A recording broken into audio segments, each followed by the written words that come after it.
Sex and the City was a television staple of the late 90s and early 2000s, but there are still questions about why it ended after season 6. Throughout its impressive run, Sex and the City brought together a wide audience who loved the snarky sex-related drama and romantic elements, making it one of the most popular HBO shows of its time. The show chronicled the many sexual escapades and relationships that the main characters had while living in Manhattan, and the winning formula proved such a hit that it led to multiple movies and a sequel series, and just like that. Carrie Bradshaw, played by Sarah Jessica Parker, narrated and led the cast of Sex and the City, and the show's modern take on femininity and sexual empowerment was refreshing, garnering a loyal fan base. It became iconic due to the seemingly never-ending New York City drama and the fashion choices, which went on to influence lots of adoring fans of the show. Sex and the City came to an end in 2004 after airing on HBO for 6 seasons. There is no evidence of the show being cancelled. However, some speculate that it was cut short instead of ending naturally. Why Sex and the City continued with movies, not another season?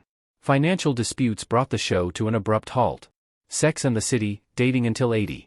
It's been rumored that the show came to an end because of Sarah Jessica Parker and Kim Cattrall's money-related SATC feud.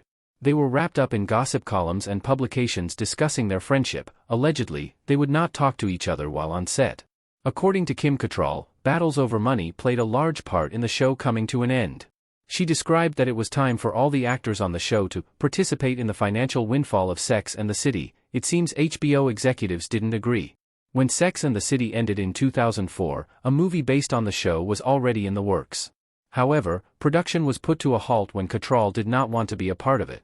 In 2008, her demands were met and production started up again. 2 years later, a sequel was released.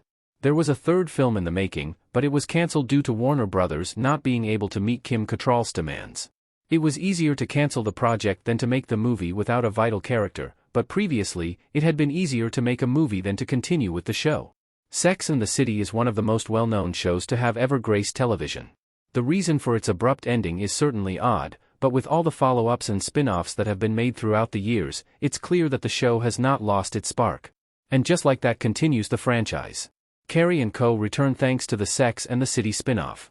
While Sex and the City ended after season 6 and the movies didn't become a trilogy as intended, the franchise managed to live on when, in 2021, Carrie, Miranda, and Charlotte returned for the sequel spin-off, and just like that, although Kim Cattrall Samantha was notably absent.